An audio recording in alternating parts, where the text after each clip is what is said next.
আলুর সাথে ঝাঁঝ না থাকলেও কিছুতেই যেন কমছে না এর দামের ঝাঁঝ। কৃষক থেকে উৎপাদিত আলুর খরচ সহ 20 টাকা পড়ে, সেখানে খুচরা বাজারে গিয়ে প্রতি কেজি আলু ক্রেতাদের কিনতে হচ্ছে 65 থেকে 70 টাকায়। এই অবস্থা দেশের আলু উৎপাদনের অন্যতম অঞ্চল মুন্সিগঞ্জ। কৃষকরা বলছেন ভোক্তা পর্যায়ে আলুর যৌক্তিক সর্বোচ্চ দাম থাকার কথা 46 টাকা, অথচ কৃষক থেকে ভোক্তা পর্যন্ত 5 বার হাত বদলের পর সে আলু বিক্রি হচ্ছে 70 টাকায়। আপনি আলুটা কোথায় কোথায় পাঠান? যেহেতু আপনারা আমরা এই এলাকায় বেশি, আমরা আলু কাটতে বেশি। আপনারা বিক্রি করেন কত করে? আমরা বিক্রি করে মানে 35 40। না, আপনি 40 টাকা 42 টাকা কিনলে 35 না হয় না, মানে 45 টাকা ব্যস্ত আছে। ও 40 টাকা কিনলে 45 টাকা বিক্রি করেন, কারণ বাছর ছোট বেশি এসব বাছর করতে হয়, কাটটা ফালাইতে হয়।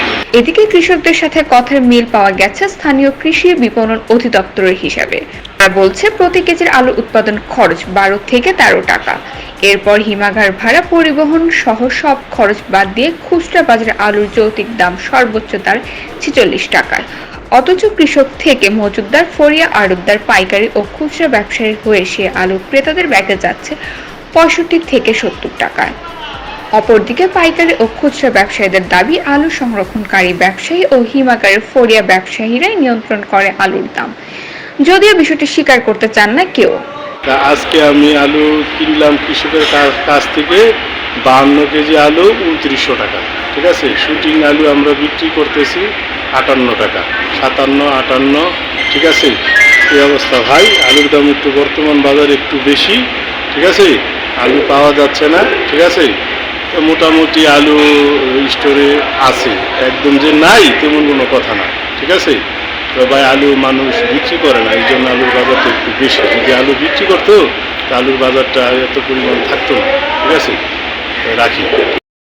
কৃষক বলছেন উৎপাদন খরচের সাথে লাভ যোগ করে প্রতি কেজি আলু বিক্রি হচ্ছে 20 টাকা কেজি দরে, কিন্তু বড় বড় ব্যবসায়ীরা আলু মজুত রাখায় তাদের ইচ্ছা অনুযায়ী নির্ধারণ হয় আলুর দাম। অবশ্য হিমাগার ম্যানেজাররা আলু কেনা বেচার ফরিয়া থাকার কথা অস্বীকার করেন।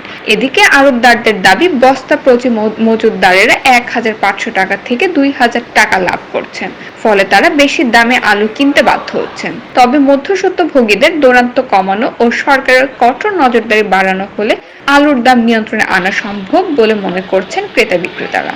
100 টাকা আমরা আলু কিনা 70 টাকা খুচরা বেশি, ছোট আছে, বড় আছে, পচা আছে, বড় আছে, প্লাস্টিক আছে, একটা বস্তায় 40 টাকা ভাড়া আছে। তারপরে আপনার গাড়ি আছে, লেবার আছে 10 টাকা, ওখানকার লেবার আছে, আড়তদারি আছে। দামও কি পায়, দামও কোনো লাভই নেই। 1 কেজি 2 টাকা হইতে পারে, নাও হইতে পারে। আলু বিক্রি করতে আইছেন? না, আলু বিক্রি করতে নাই, লোকাল বেচছি। লোকাল বেচে লাইছেন? তো এখন কি বিক্রি করতে আইছেন? এখন লোকাল আছে, অল্প আছে। কিরকম করে বিক্রি করছেন কেজি বা মন? আমি 2800, 2600, 2100 এরকম বিক্রি করছি। মন হিসাবে না বস্তা বস্তা হিসেবে। বস্তা হিসেবে। বস্তায় কতটুকু থাকে? 50 কেজি, 50 কেজি। আচ্ছা, এখন কি আপনার বিছুন যত লোকাল কিছু আছে বিক্রি করবেন না? হ্যাঁ। আর বিছুন যে আছে বললেন, ওটাই আমি নিজে বলবো। আচ্ছা নিজে বলবেন। আচ্ছা আচ্ছা। আলুর বাজার নিয়ন্ত্রণে হিমাগার থেকে বাজার পর্যন্ত অভিযান চালানো সব সময় সম্ভব হয় না, তবে কঠোরভাবে আইনি ব্যবস্থা নেওয়ার কথা জানিয়েছেন ভোক্তা অধিকার সংরক্ষণ অধিদপ্তর।